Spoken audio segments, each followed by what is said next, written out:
Welcome to footballgameplan.com, where football makes sense. I'm Emery Hunt, the czar of the playbook. Bring you our 2013 NFL team preview. We're taking a look at the Oakland Raiders. We're going to break down their offense, their defense, as well as their special teams to see what we can expect from the Raiders this upcoming season. The Raiders have a quarterback competition going on between Matt Flynn, Terrell Pryor, and the rookie Tyler Wilson out of Arkansas. All three guys are trying to stake their claim for the starting job. If it was up to me, I would start Terrell Pryor, and I explained that fully in my film session with the Czar segment. You need to check that out, by the way. But Matt Flynn right now gives you nothing at the quarterback position. If you're going to make mistakes and go young, why not start either Terrell Pryor or Tyler Wilson? So in my opinion, it's a two-man race between those two guys. Whoever loses it will fall back to the third-string position. But I do believe Pryor gives them the best chance to win because of his athletic ability and what he showed versus the Chargers in Week 17. And as for Tyler Wilson, here's a guy that was one of the better quarterbacks coming out of the draft this season. I think he's already better than Matt Flynn. So you can't go wrong, in my opinion, with Pryor or the rookie in Wilson. If they start Flynn, I think they'll be doing this offense a total disservice.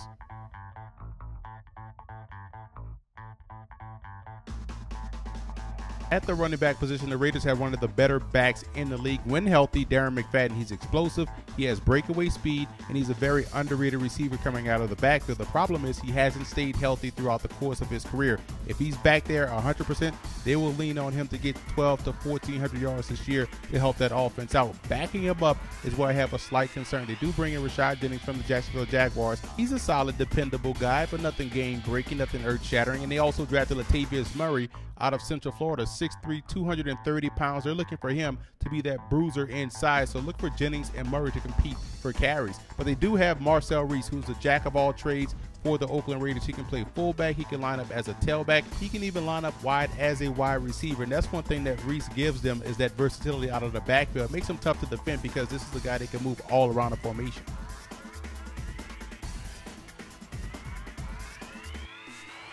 You look at the Raiders receiving core, there's some talent there to be successful, but they don't have the consistency, and a lot of times they can't stay healthy. Denarius Moore is one of those examples of a guy that can't stay consistent throughout the course of a season, has every tool necessary to be a number one, just has to put it all together each and every game. Jacoby Ford is probably one of the more explosive receivers in the game, can't stay healthy, so he does you no good when he's not out there. And when you look at Rod Streeter, a guy that burst onto the scene as an undrafted rookie free agent last season, probably has the better hands out of the bunch, but they have to get him on the field. And Jerron Craner can be a special player, but the fact of the matter is if you don't know your assignments, the coaches don't feel comfortable enough to put you on the field. Now, they do bring over free agent Josh Cribbs from the Cleveland Browns. He's going to bolster their special teams unit, but he wants more of a chance as a wide receiver. He may get that with this group of guys, as he may be the one that can be consistent. And also keep an eye on undrafted rookie free agent Sam McGuffey, who reminds me a lot of Jacoby Ford, so maybe he can bring that consistency to the receiving core, because I think he can be an explosive element to their offense. There's some promise at the tight end position aside from the two holdovers from last year, Richard Gordon and David Ausberry. In the draft, the Raiders selected Michael Rivera out of Tennessee, who plays more like a wide receiver and is an instant matchup problem for linebackers and safeties. He can get down the field, he can catch the football very well, and can make plays after the catch. They also selected Nick Koss out of Colorado, who's more of your classic inline guy that can also play H-back as well. Also keep an eye on undrafted rookie free agent Brian Leonhardt out of Bemidji State, one of the better tight ends at the Division II level, a guy that's always open and catches everything thrown his way.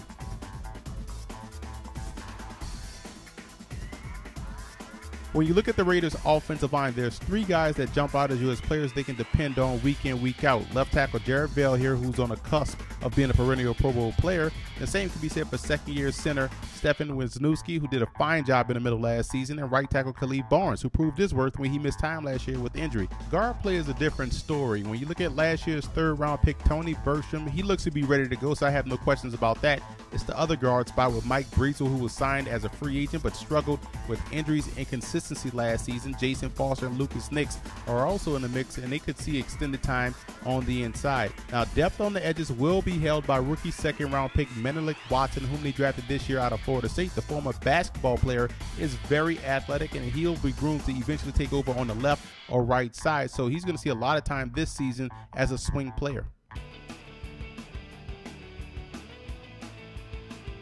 Last season, the Raiders struggled not only stopping the run, but also getting to the quarterback. They're hoping they've addressed that with the moves they made this offseason. The only returning starter is Lamar Houston, who's a very talented player, but I think he's playing out of position at defensive end and will be better suited to be inside at tackle.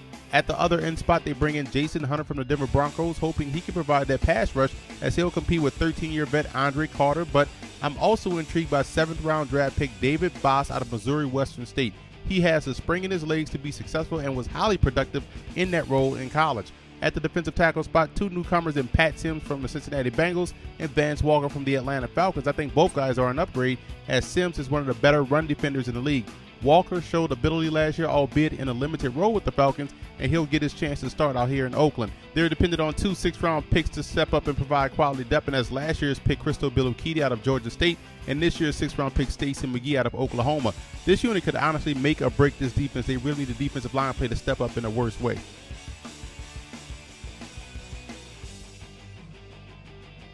I actually like what the Raiders have at the linebacking core this year. They bring over Nick Roach from the Chicago Bears. He's a versatile player that can play in the middle or on the strong side. That's going to be interesting to see where they place him, because they still have holdover Miles Burris, who's a very talented player, can get to the quarterback, also has some very good coverage skills, and he can play on the strong side. Maybe you could slide Roach to the middle. And they also bring over Kevin Burnett from the Miami Dolphins. They expect him to start on the weak side. And they also bring over Kaluka Maeva from the Cleveland Browns, who is also competing for that middle linebacker starting spot. In the draft, they took C.O. Moore, who I think is one of the better linebackers in the draft. This is a guy that brings a lot of speed off the edge, and he's going to be pushing for time at the weak side linebacker spot. But this unit really depends on the strength of that defensive line. If those defensive tackles can't keep those guards off the second level, they're going to struggle. But talent-wise, I think this is a good unit for the Raiders.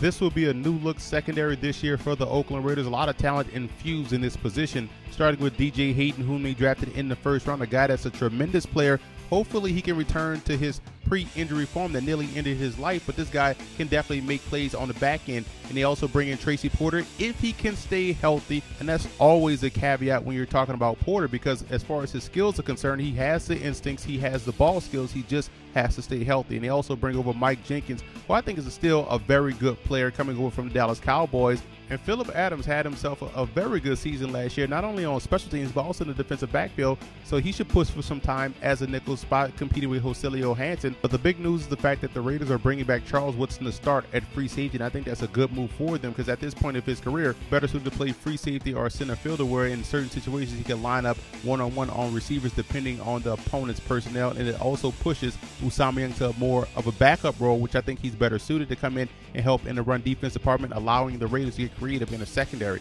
At strong safety, there's no doubting who's the starter back there, as Tyvon Branch is still one of the better strong safeties in the game, as a key leader to that defense, is one of the only returning starters back here. And when you look at what he brings to the table, he's an excellent blitzer and does a great job being impactful in the running game. The question is who's backing him up. So if there's a question about this Raiders secondary, it's mostly the depth behind their frontline starters. But talent-wise, like the linebacking core, I like what they've done to improve this position.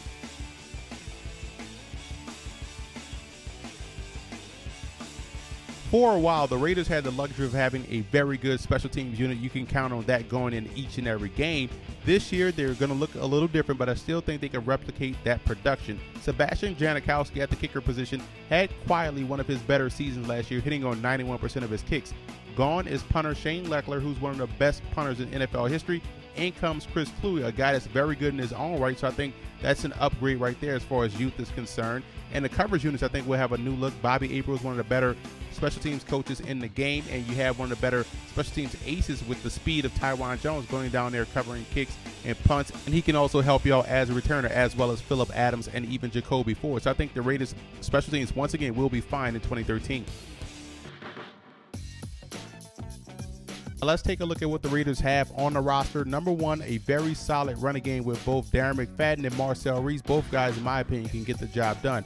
Two, they've improved their special teams. Gone is Shane Leckler. That was a huge question mark. They answered it by getting Chris Cluey, and they also bring in Bobby April as the special teams coach, one of the better ones in the game. And they have very solid starting linebackers and starting defensive backs. That's one thing that they have coming into the season.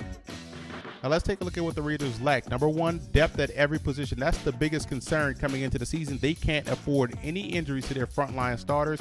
Two, they can't get to the quarterback. That defensive line has to come ready to play down in, down out throughout the course of the season, and offensive consistency. They're learning a new system already. Last year was Greg Knapp. This year is Greg Olsen. That's the biggest issues I see going into the 2013 campaign. Reason for optimism for the Raiders, you look at general manager Reggie McKenzie, who has done a great job so far getting rid of dead contracts and guys that don't want to be here. So when you look forward to 2014, the Raiders will have a lot of money and a wealth of draft picks. So you have to be optimistic about the future of the Oakland Raiders. The cause for concern for the Raiders this season is simple. If they can't find an answer at quarterback, if they suffer any long-term injuries to their frontline starters, and if they still can't stop the run or get after the quarterback, then all will be lost for 2013.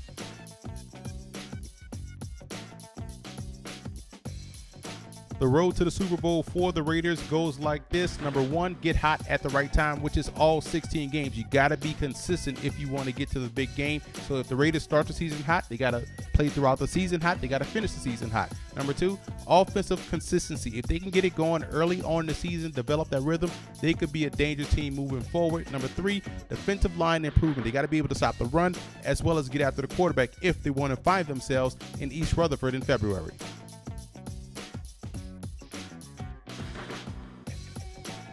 Have the Raiders finishing fourth in the AFC West. All is not lost. There's some talent on this team, and they'll be able to win some games, but I think the lack of depth will hurt this team in the long run, and 2014 will be the year they break through.